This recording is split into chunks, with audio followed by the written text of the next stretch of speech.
ak xarit yi ñu ngi leen di gërëm bu baax a baax a baax a baax di jéggalu ci ni ñu yéex a tàmbali suñu jotaayu waxtaan mu di rek ay soucis techniques yoo xamante ni ajuwul suñu coobare suñu ajuwul suñu mën-mën ay soucis techniques courant bi yenn saa yi tamit day def ay yëfam donc di leen gërëm bu baax a baax di leen sant ci taamu gi ngeen taamu seen télévision 7TV taamu gi ngeen taamu aussi di suivre seen émission yor-yor bii di l'avant-première de la mi-journée dootuñu ko présenté grand Mamadou Sy Albert tey du ma la woowee doyen tey grand laa lay woowee grand Mamadou Sy Albert. ça va maa ngi lay nuyu bu baax di ziar di nuyu si sama yaay si ginnaaw bi. c'est ça. di nuyu suñu gan gi.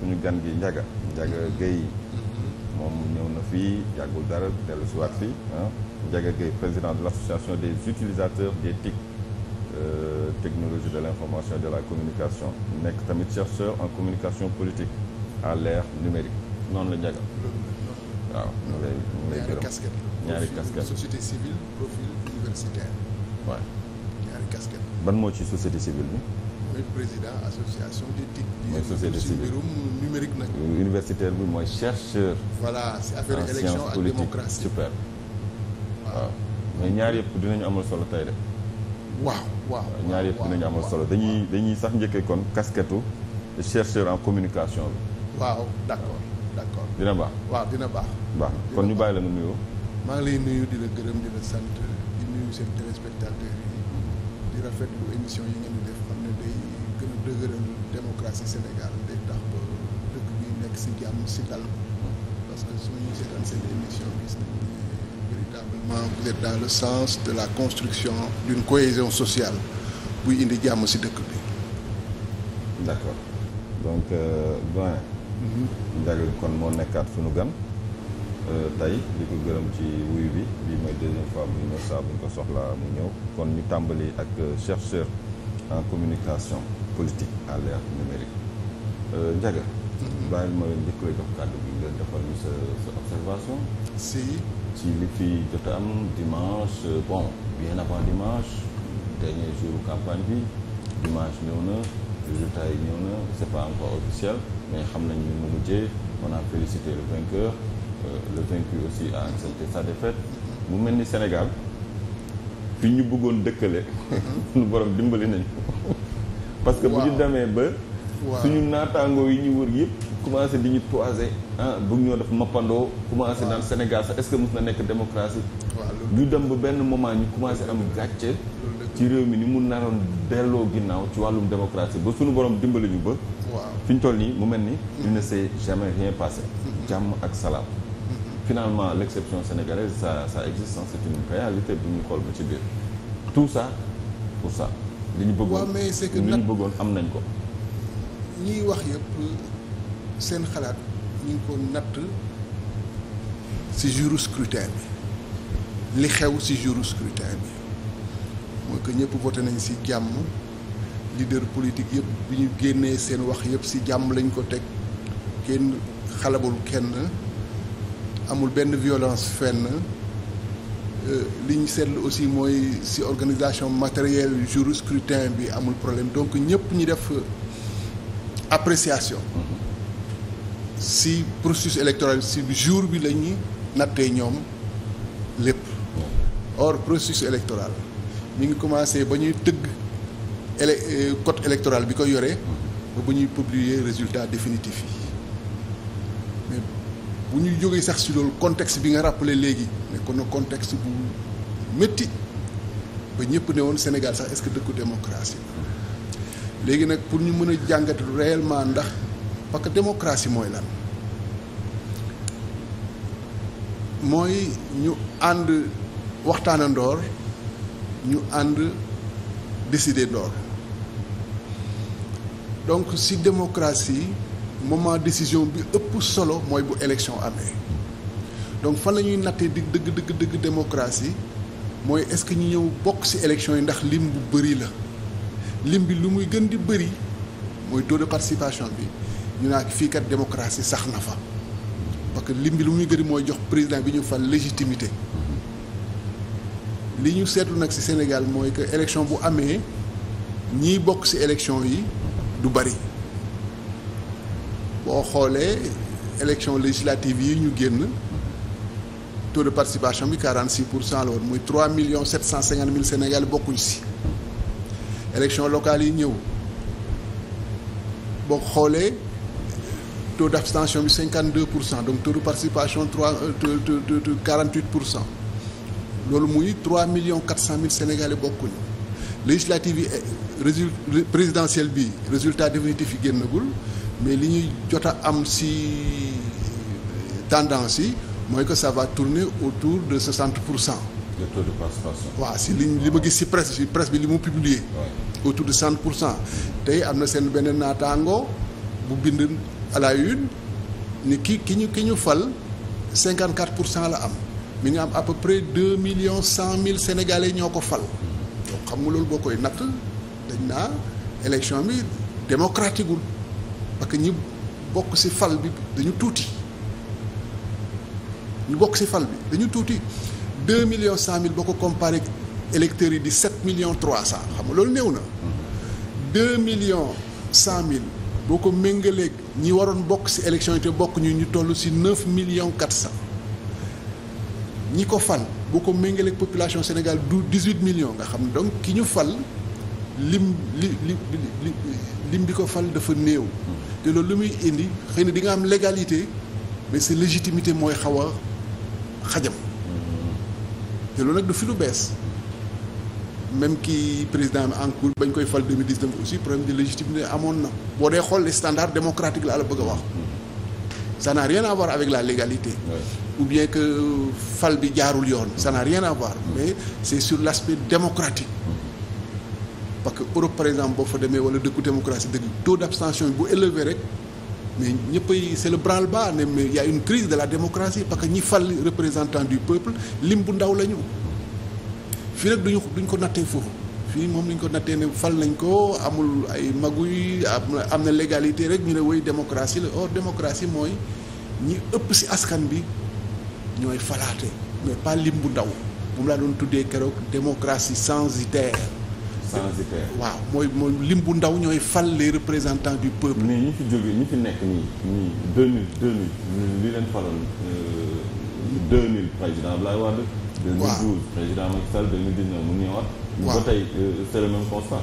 boo xoolee aussi 2019 Macky Sall 2,500,000 Sénégalais ñoo ko faloon sur un fichier électoral de 6,800,000 sur un corps électoral de 7 millions. donc moom aussi amoon na problème amoon na légalité mais bu ñuy wax démocratie dëgg falin bi démocratique gul moom la ñuy wax na l'élection n'a pas été démocratique parce que lim bu ëpp bokkuñu ci élection bi. oui mais lan mooy waral lim bu ëpp du ñu bokk ci élection bi. Bonne question déjà ci élection yi xam ne résultat provisoire yi vendredi la war a génn. résultat définitif yi 3 jours après bu recours amulee. déjà boo xoolee ci bi ñuy def inscription bi sur liste électorale yi ñi ngi joxe 6 avril 6 mai mooy 1 mois. waaw te booba boo xaymaa la population électorale mooy ñi nga xam ne am nañ 18 ans jëm kaw am droit à voter nga sukkandiku ci rapport agence nationale de la démographie da ngay gis ne ñi waroon a bindu tolloon na ci 2,400,000 parce que population électorale bi en 2023 mi ngi nekkoon un peu plus de 9,400,000 fekk ñu am un fichier électoral de 7 millions donc am na 2,400,000 yu ñu war a bind. ñu bees. waaw. ñu jox leen ñu jox leen 1 mois. 1 mois dafa gàtt. donc si 1 mois bi ñu defee révision exceptionnelle des listes électorales boo ko xayma à peu près 350,000 Sénégalais ñoo jot a bindu donc 2,100,000 xañ nañ leen ñu bokk ci élection yi. wala ñoom ñoo ko xañ seen bopp tamit. parce que tamit bu ñu la nee jógal bindu ji woo. waaw mais diir bi bu gàttee 2,400,000 mënoo leen jox 1 mois pour ñu bindu dama lay fàttali ne. 1 mois bi c'est exceptionnel parce que daan na ko ëpp. moom laa la wax. cette fois-ci. 2012 Wade 8 mois la joxe woon. ah oui. 8 mois. 8 mois pour bindu. dama ne sax 1 mois bi sax ñoom ñoo créer les conditions pour 1 mois bi am parce que juillet 2021 lañ modifier code électoral. waaw te article bi yore révision des listes électorales mooy article 37 dafa waxoon ne bu nekkul année électorale révision ordinaire moo war a am mooy révision boo xam ne 6 mois lay durer. bu dul année électorale. bu nekkul année électorale mooy année boo xam ne amul élection. waaw 2021 amoon na élection locale. non 2020 fekk ñu jóge ci présidentielle yi. waaw amul nekkul woon année. waaw organisé wuñ révision ordinaire de 6 mois. 2021 organisé wuñu révision ordinaire de 6 mois mooy jalgati yoon ñàkk respecté yoon. 2021 ñu bañaat nekk ci jalgati yoon boobu ñu modifier code électoral bi daan ne léegi en perspective d'une élection on n'organise plus de révision ordinaire mais une révision exceptionnelle. mooy pour délai bu court bi. déglu nag ma ñëw rek loolu 2021 lañ ko def. 2022 am na ñaari élection waaw mooy locale bi ak législative bi. waaw 2023 amul élection. mais comme modifié nañ code électoral bi en juillet 2021 ne léegi en perspective d'une élection il y aura pas de révision ordinaire mais une révision exceptionnelle comme ñi ngi jëm ci élection présidentielle donc du ñu def révision ordinaire léegi révision exceptionnelle mooy am révision exceptionnelle kan moo koy décider président de la république ci coobareem la ça dépend de sa volonté bu ko neexoon mu joxe 10 mois bu ko ñoxoon mu joxe 6 mois. parce que c'est exceptionnel. non loi bi moo ko may loolu mooy décider nu mu ko neexee. bu ñu nee def révision exceptionnelle. léegi Ndiaga kon yow loolu lan nga ci mën a jàng. loolu mooy si jàng ni ñoom ils l'ont fait pour xañ nit ñi ñu bokk ci élection yi parce que moom c'est un homme politique partisan am candidat ci élection yi parce que bu fekkoon dafa bëgg élection bi nekk lu démocratique danaa kat xayma nañ ne ay 2,3 2,4 war nañ bindu dama leen di jox 6 mois te dama lay xamal ne depuis révision refonte des listes électorales de 2016 ñoom mosuñu organiser révision ordinaire de 6 mois mosuñu jox nit ñi délai bu doy pour ñu bind ci liste électorale mosuñ ko def ils l'ont jamais fait alors que avant ñoom ñuy ñëw ci nguur gi dégg ma ne la Wade en 2012 8 mois la joxe woon ñoom benn yoon lañ ko def mooy 2014 bi ñuy dem ci élection locale ñu joxe révision de 6 mois 8 mois mais depuis refonte des listes électorales de 2016 mosuñu organiser une révision des listes électorales de 6 mois 2 mois la ñuy def 45 jours bu mujj bi 1 mois. doyen foofu li ma fiy jàng ci li Ndiaga wax day mel ni kon wàllu élection bëri na ay façon yi nga xamante ni mën nañ ko jalgatee élection daa mën a maanaam structuré ko ba yow daanaka daal. dàq nit ñi ñu bañ a bokk mu demee rek. ma ngoog. waaw élection muy locale législative wala présidentielle importance bi mooy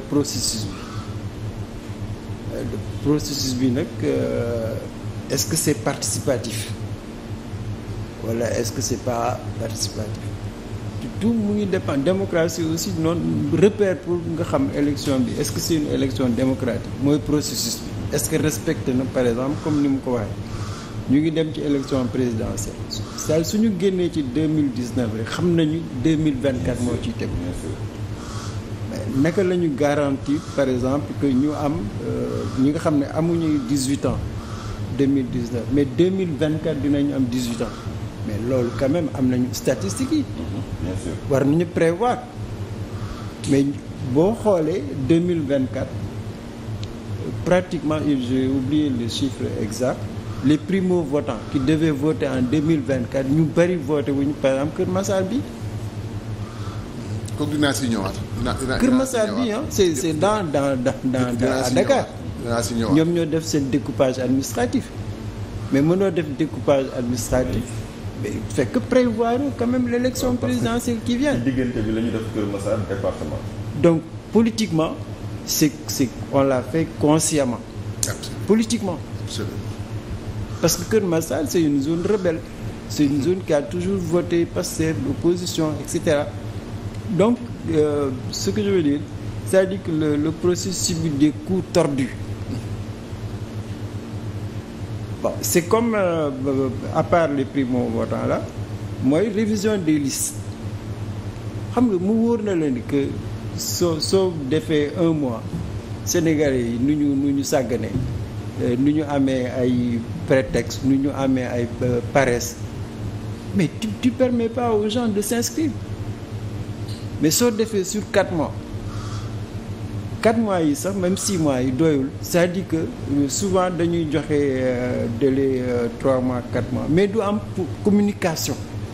waaw surtout loolu seetlu naa ko. non du am surtout opposition bi ngay gis ñu naan dem leen bindu ji dem leen jëli seen i carte seen i carte mooy seen doole nangam mais de l'autre côté doo gis ñu def benn communication alors que même bu da nga bokk ci boor bi wala bu boor bee ñi yor élection yi ñu war ko organiser direction des élections mais dafa am budget boo xam c'est pour la communication tout le temps il faut avoir un budget di def ay spot publicitaire di def ay affichage et cetera mais loolu plus ñuy dem plus muy gën a néew. mais c'est ça c'est le processus bi bon sàmmuñu ko.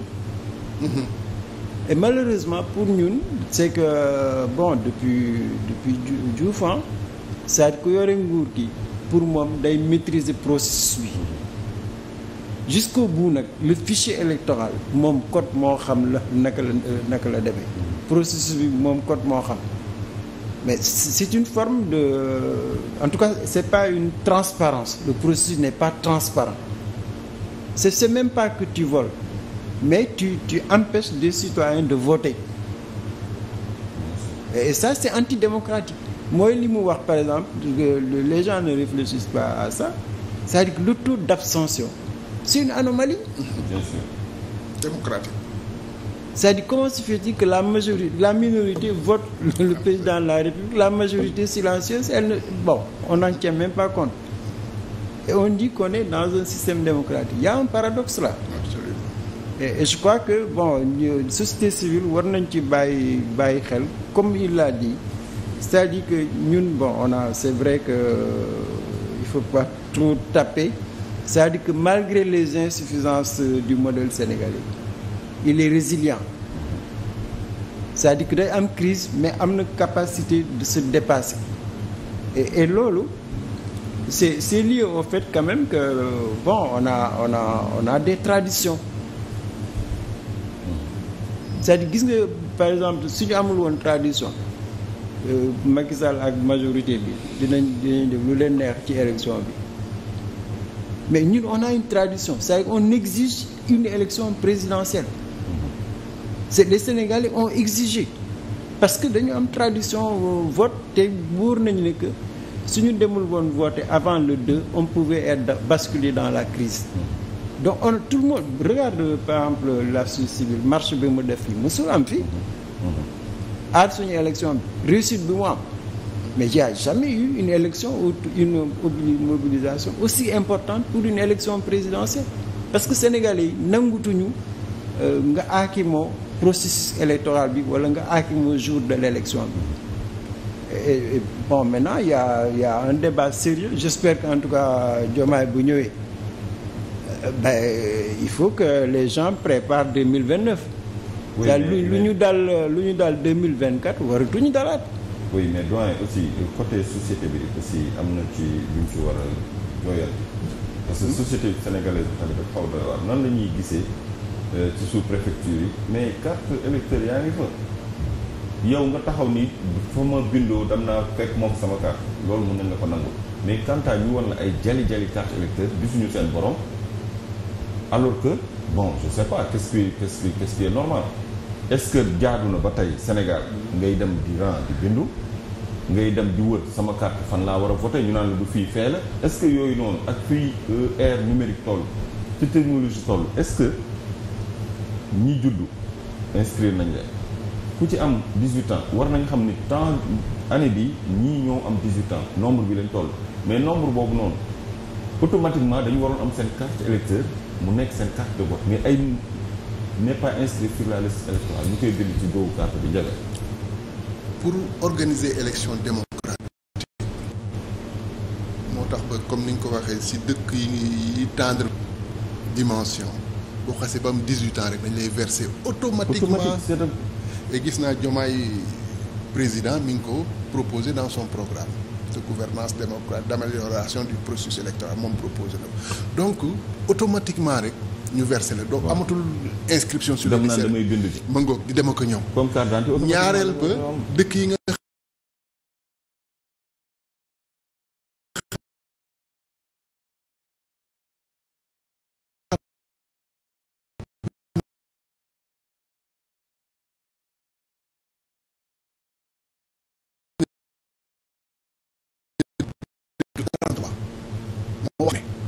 le président élu à la majorité des suffrages élus. xam nga loolu mooy lan. waaw ñiy voté. ñooy falaate non ñooy falaate. waaw. te ñiy voté mën nga def ay galgal pour tànn leen. waaw bien sûr. pour ñu bañ a bokk. waaw loolu moo tax. mooy li ñu bind ci gannaaw carte ñenn ñi. non je veux dire que à partir de cette disposition de la constitution article 33 fi ñuy waxee le président est élu à la majorité des suffrages exprimés bu la neexee nga organiser sax élection avec 1000 électeurs. oui. boo gagné di nga am légitimité. bien sûr di nga am légalité du moins mais doo am légitimité. donc ñoom à partir de cette disposition moo tax mu permettre leen ñu organiser élection yoo xam ne lim bu ndaw ñooy bokk donc nee naa si élection yi ñu nekk si inscription yi rek faxas nañu au minimum 2 millions léegi nag mu dem si jour scrutin bi man joxoon naa ay alerte bien sûr bien sûr. mais dama lay jox COSC collectif d'organisation pour les élections ci seen rapport bi ñuy publier démb ak bërki démb sur cette élection ñu ne 31% des électeurs n'ont pas pu voter parce que gisu seen tur ci liste électorale 31% loolu xam nga mooy ñaata électeurs 2,385,000 tere nañ leen voter parce que seen tur nekkul ci liste électorale yi loolu boo ko xaymaa ñaata la presque 2 millions yi 100 yi ñu faxas ci inscription yi 2,385,000 yi ñu faxas mooy que 4,500,000 Sénégalais voté wuñ ci élection yi nga ne loolu élection démocratique la 4,500,000 Sénégalais bokkuñu donc xam nga loolu du élection donc kii fal donc bu ñu nee élection yi ni mu déroulé woo jaar na yoon. ñooñu ñëpp ñi koy wax ñi ngi ko. mooy le jour rek lañ ko nattee si jour bi rek lañ ko nattee. mooy urne manqué wul. bulletin manqué wul. y a pas eu de violence. processus de ramassage. mais les observateurs rek. ñoom si bés bi rek lañ koy nattee. or booy natt élection sa ba ñuy tëgg loi ba ñuy proclamer résultat bi fa nga koy nattee. bien sûr te li gën a am solo mooy est-ce que élection bi démocratique na mooy est-ce que askan bi bokk na.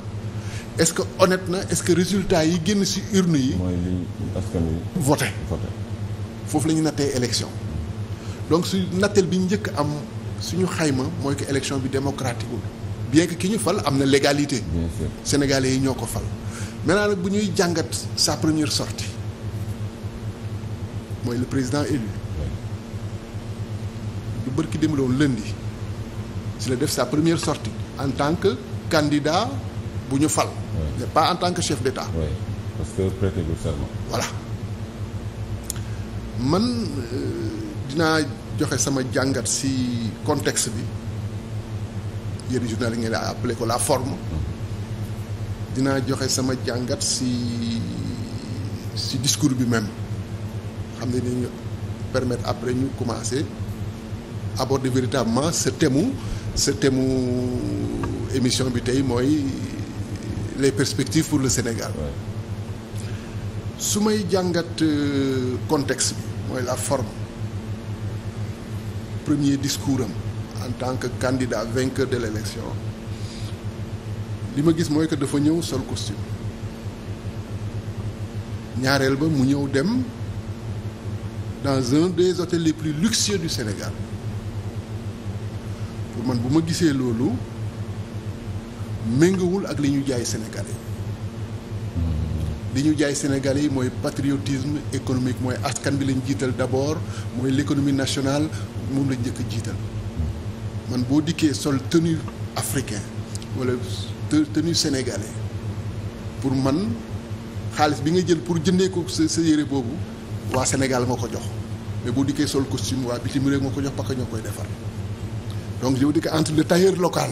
mbaa du donc. waaw dégg lu ma non dama jox sama jàngat da nga ko bëgg a tënk ci wàllum traditionnel. déet gis nga boo joxee ay engagement si dafa war a feeñ si jëf si acte boo posé.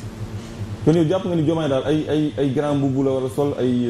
sahélien mais moo normal. moo nekk tailleur bi nekk fii moom la war a jox xaalisam plutôt que le couturier parisien. ok.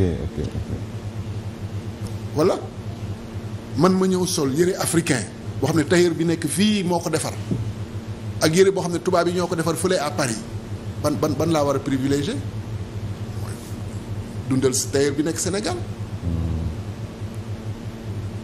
te loolu méngoowul ak li ñu jaay Sénégal yi depuis 10 ans patriotisme économique ne d'abord waa askan bi loolu ci contexte bi laa nekk de ci forme bi. Deuxième chose nga dem dans un des hôtels les plus luxueux du Sénégal. est-ce que dafa fay. seen xaalis lañ fay du xaalisu état bi. est-ce que dañu fay. mais bañ a fay dañuy fay kay ñooñu dañuy fay loolu ba ñaari jàngat laa si am benn bi ba nga soxlaa gagné ba nga soxlaa nguur gi tere ak APEX nga doon dem di wax ak askan bi. donc boo gañ waa déglu ma rek. bi ñu génnee prison première conférence de presse ci hôtel lañ ko defee. waaw ba tey déglu ma rek ba tey damay wax par rapport ak ñoom seen. li ñu jaay Sénégalais li ñu jaay Sénégalais yi damay méngale li ñu jaay Sénégalais yi ak le premier pas voilà qu'ils ont posé lañ doon wax ak askan bi donc boo demee ba yàlla may la ndam demal taxawat pa terrain ACAPES def fa chapiteau boo xam ne Sénégalais yi ñoo koy monter ñoo koy defar nga fay leen sa xaalis wax ak askan bi plutôt ngay dem dans un des hôtels les plus luxueux du Sénégal nga di fa taxaw boo xam ne si chaîne internationale boobu kan nga jox sa xaalis waaye ci bitim réew nga jox sa xaalis de et pourtant yaa ngi doon prôner patriotisme économique donc sur la forme des na lu bëri en termes de communication des na lu bëri loolu moom j'espère qu'ils vont rectifier parce que mun na ne man askan bi laa jiital booy sol yëre nga dem jënd yëre costume européen bàyyi suñ tailleur yi nekk fii li ñuy liggéey bàyyi suñuy sénégalais yi nga xam ne am nañ fii auberge ak seeni hôtel yu ndaw nga dem ci hôtel de un des plus luxueux yaa ngi jël sa xaalis di ko jox waa bitim réew. D'accord. Donc c'est la forme. Maintenant le fond j'ai retenu un discours de sagesse un discours de prudence boo xam ne tiitalul kenn au côté rassuré na ñëpp. Et dans ce discours il a réaffirmé les engagements du Sénégal. Non, du projet PASTEF. Mooy patriotisme économique. Mooy la refondation des institutions. Loolu waxaat na ko ci biir discours bi wax na aussi. waaye li mu njëkk a wax nag mooy combattre la corruption à toutes les échelles. waaw mooy patriotisme bi rek. waaw man loolu laa gën a jàpp dama ko englobé dans le patriotisme réforme des institutions. patriotisme ak souveraineté moom la njëkk a rappelé. mi ngi rappelé la refondation des institutions. il a aussi rappelé leur démarche panafricaniste ne suñu Afrique ñoo koy développé corriger aussi les faiblesses de la CEDEAO même si moom laa la wax donc c'est leur approche panafricaniste des problèmes de développement du continent. waaw ensuite je pense il a rappelé que war nañ tabaxaat beneen sénégalais bu bees. oui boo xam ni. il a appelé aussi aux partenaires du Sénégal. mooy patriotisme bi rek contiendra toujours notre patriotisme ba jëm ci patriotisme ak beneen bi mu ci yokk boo xam ne boobu moom bokkul seen programme mooy la réconciliation nationale nañ tourner la page bu métti bi fi jaaroon. pour ñu mën a liggéey dëkk bi ci jàmm. D'accord. Voilà en fait les axes qu'il a rappelé donc sur le fond. man il a rappelé la crise préélectorale qui aura. moom laa wax moo tax mu ne nañ tourner la page. que nekkuñ ci logique gu fayantu. réconcilier les voilà mi ngi noonu loolu lu am solo la parce que dëkk ci jàmm lañ koy tabax ci dal ak ci waxtaan. donc dans le fond. Et vous pensez qu'il a rassuré les partenaires. absolument daf leen xamal rek ne maintenant on n'est plus là à ce qu'on nous impose des décisions. Ok. Et puis li mu rappelé c'est le minimum dans un partenariat. Gagnant-gagnant. li mu rappelé mooy que ne il y a plus de rapport de patron à employé. comme li ñu mos a dund fii. xam ne dañuy yore seen téléphone depuis bitim réew di wax di jox ay ordre suñu président yi. donc il a rappelé que loolu jeex na fii. donc moo tax ma ne sur le discours lui-même. véritablement c'est un discours boo xam ne ça rassure. ah c'est day rassurer tous ceux qui veulent. est-ce que du loolu tax Macron discours bi daa jeex rek bu doon ko féliciter ba làkkal ko ay wolof parce que Macron moo mujjee féliciter daanaka. te moom lañ doon xaar mais bi mu paree discours. ki lay door a tiiter pour féliciter. est-ce que du discours bi la doon xaar. je veux dire que comme français yi ñoom tàmmuñu di wax d'égal à égal. avec nos pays africains. Oui. donc je veux dire que boo dégloo seen presse bi ils insistent surtout sur ce que le président Faye a dit respectueux bi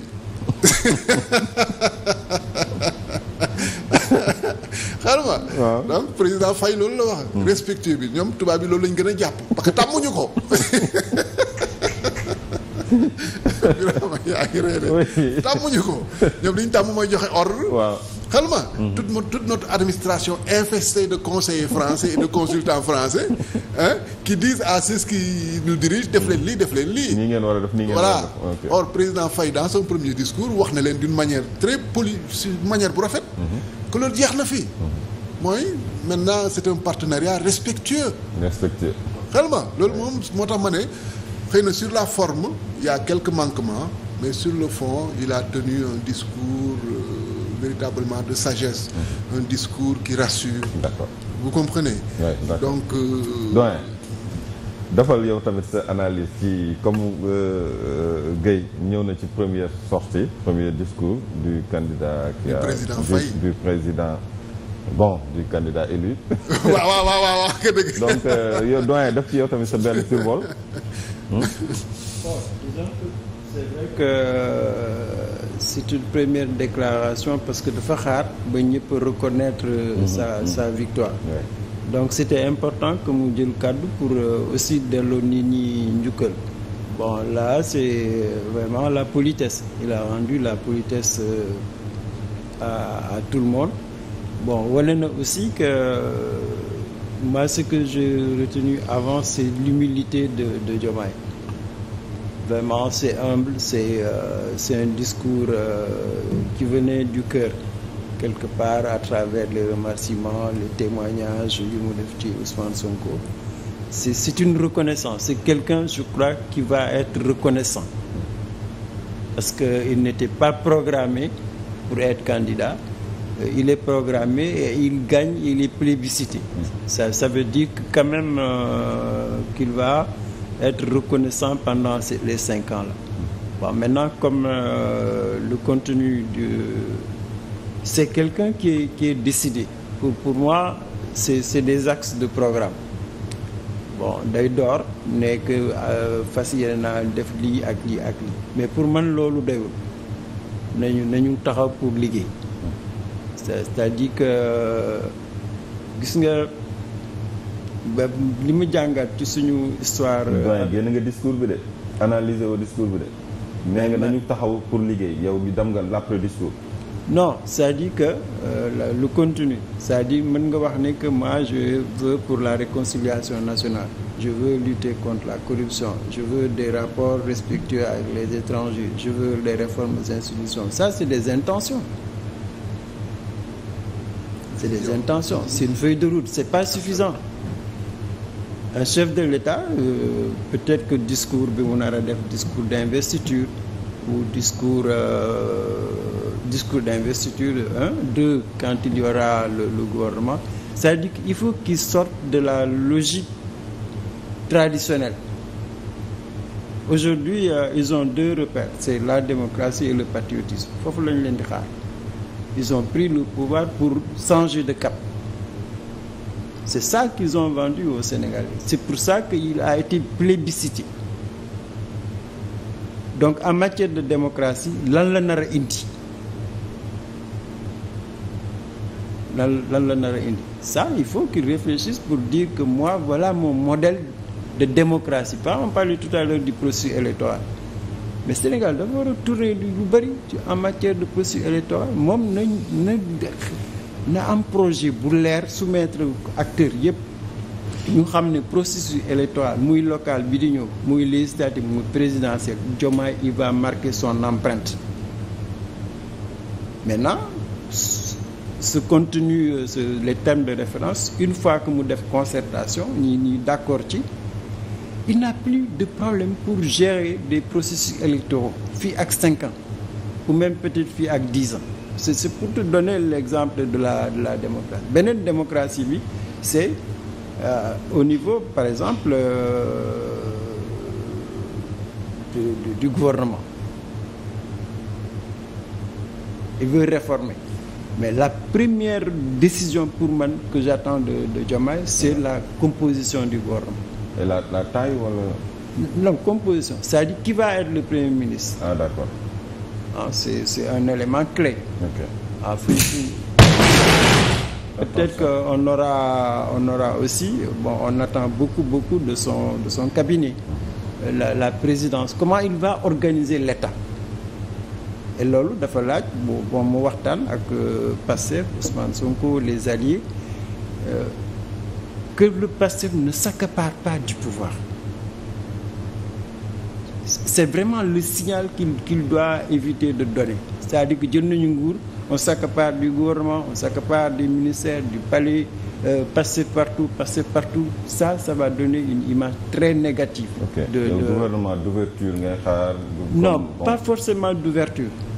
Pas forcément. Ça dit qu'on mette en avant les compétences. Ah oui, bien sûr.